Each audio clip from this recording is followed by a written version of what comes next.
meus amigos, minhas amigas, obrigado pela presença de vocês, por estarmos juntos aí, mais esse compartilhar, trazendo aí a oportunidade de refletirmos um pouco sobre a palavra de Deus em nossas vidas e as orientações que temos aí desta palavra, para que possamos ser mais assertivos, né, em nossas escolhas, em nossas decisões e permanecermos no caminho do Senhor.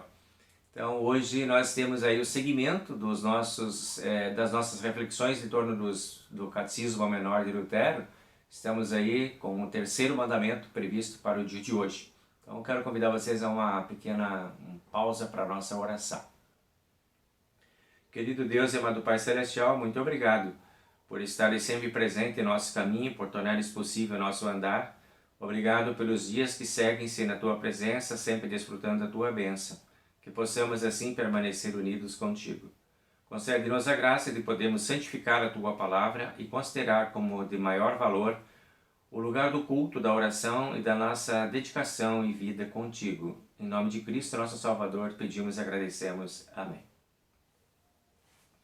Muito bem, meus amigos, então vamos lá.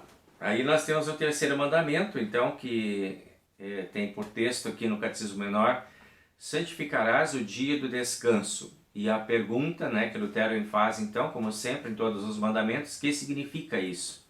E a resposta que ele tem é: devemos temer e amar a Deus e, portanto, não desprezar a pregação e a sua palavra, mas devemos considerá-la santa, gostar de ouvir e estudar. Então esse é o mandamento que nós temos aí. Daí, a partir daí, a gente começa a já ter uma pequena preocupação, e foi a preocupação que logo o Schwamm, que foi o que fez os comentários do catecismo, depois de Lutero, ele já logo sai com aquela primeira pergunta: por quê? Qual é o dia então? Santificarás o dia do descanso. Qual é o dia do descanso?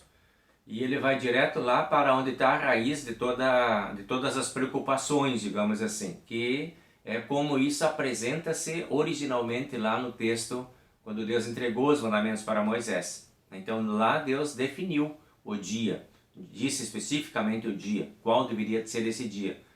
E apontou o sábado como o dia do descanso. Tá? Então aqui o Schwamm já começa. Como se lê esse mandamento do Antigo Testamento? Como é que ele está lá? Tá? Então lá em Êxodo, capítulo 20, versículo 8 até o versículo 11. Então, é um mandamento que se explica um pouco mais lá no próprio texto da entrega lá. Então lá diz assim: lembra-te do dia de sábado. Olha, já começa por aí, bem específico, o dia certo do descanso. O dia de sábado para o santificar. 6 dias trabalharás e farás toda a tua obra, mas o 7º dia é o sábado do Senhor, teu Deus. Não farás nenhum trabalho, nem tu, nem o teu filho, nem a tua filha, nem o teu servo, nem a tua serva, nem o teu animal, nem o forasteiro das tuas portas para dentro. Porque em 6 dias fez o Senhor os céus e a terra, o mar e tudo que neles há, e ao 7º dia descansou. Por isso o Senhor abençoou o dia de sábado e o santificou. Assim se apresenta o texto lá na relação dos 10 mandamentos de Êxodo 20, como Deus entregou para Moisés. Então já especifica qual é esse dia, certo? E aí então começa agora a nossa pesquisa e o nosso olhar. Precisa ser sempre esse sábado, não pode mudar, não pode ser nenhum outro dia. Por que algumas religiões ainda, algumas igrejas ainda permanecem dentro dessa perspectiva e outras não?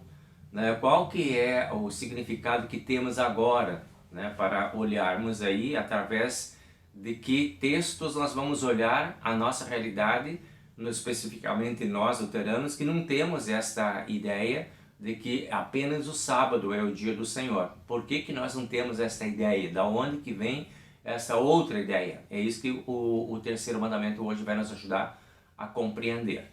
Bueno, então, a pergunta 35 aqui do Catecismo diz assim: por que nós cristãos não guardamos o sábado e outros dias de descanso como os judeus do Antigo Testamento? Então já começa aí a primeira pergunta que ajuda a gente a entender um pouco isso.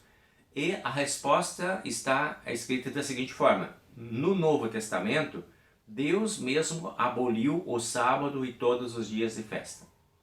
Então, quando Cristo vem, Cristo retoma todos esses mandamentos, retoma todas as leis, e ele agora vai fazer uma seleção das leis, né, que vão ficar, porque tem um conjunto de leis, que são as leis cerimoniais, que vão ser abolidas, tem as outras civis que vão ser abolidas também, e vai ficar apenas a lei moral, que são os 10 mandamentos.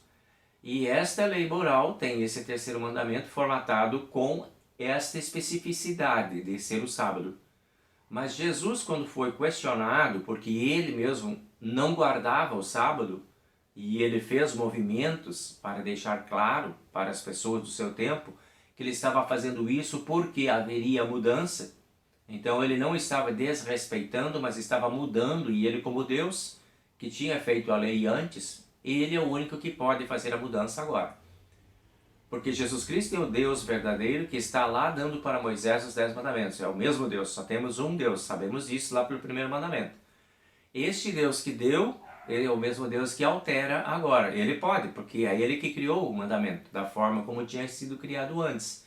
E agora ele vai retomar este ponto específico do terceiro mandamento e vai trazer novas reflexões. Por exemplo, ele vai dizer lá, em Mateus capítulo 12, versículo 8, o Filho do Homem é o Senhor do sábado.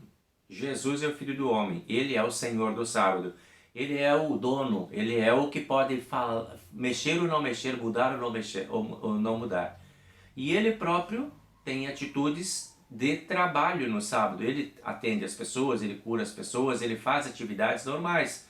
Então, a sua própria forma de agir já está nos dando a entender que ele está abolindo este sábado, porque ele está fazendo coisas que antes eram proibidas. E ele é questionado em relação a isso. E ele diz, não, o Senhor o Filho do Homem é o Senhor do sábado. É por Deus e não pelo dia que a gente santifica. E aí ele vai dizer também, em Colossenses, Paulo, né, estudando esse assunto, Paulo vai dizer assim, capítulo 2, versículo 16. Ninguém vos julgue por causa de comida ou bebida, ou dia de festa, ou lua nova, ou sábados, porque tudo isso tem sido sombra das coisas que haviam de vir, porém o corpo é de Cristo. Então Paulo entende que esses mandamentos, eles eram assim tipo preparações para o que haveria de vir. E já veio, Cristo já veio, e ele é o Senhor do sábado. Então, ninguém julgue agora por causa de guardar ou não guardar, é o que Paulo está dizendo, né? Nem comida, nem bebida, e especificamente ele diz, né? Ou lua nova, ou sábados, né? Especificamente, não deveremos julgar quem não guarda o sábado daquela forma, apenas o sábado e somente o sábado. É o que Paulo está dizendo aqui, né?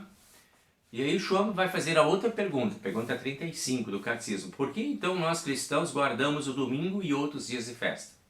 Aí a resposta é simples, diz assim, ó, guardamos o domingo e outros dias de festa não por mandado divino. Agora não tem Deus dizendo tem que ser esse dia, não por mandado divino, mas a fim de termos tempo e ocasião para o culto público. Essa é a ideia.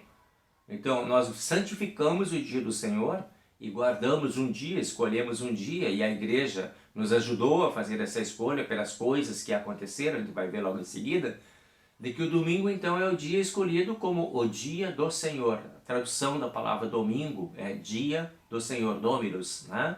Dia do Senhor. Então, este dia agora não é mais por mandamento e por imposição divina, mas é apenas para termos um espaço dedicado ao Senhor, que poderia ser outro dia da semana. O culto pode acontecer domingo, pode acontecer sábado, pode acontecer quinta, pode acontecer segunda.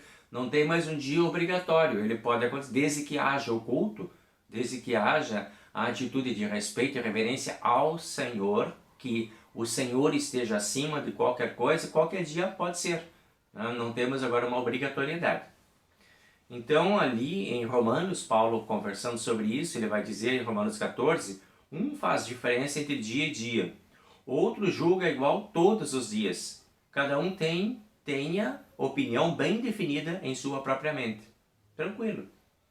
Cada um escolhe, né? Um faz, outro não faz. Então não devemos agora julgar e separar. Vocês estão errados porque fazem, vocês estão certos porque não fazem. Né? Então ele diz, não, cada um tem a sua mente bem clara e bem definida. E aí também diz em Atos, capítulo 20, No primeiro dia da semana, primeiro dia de semana é domingo, né?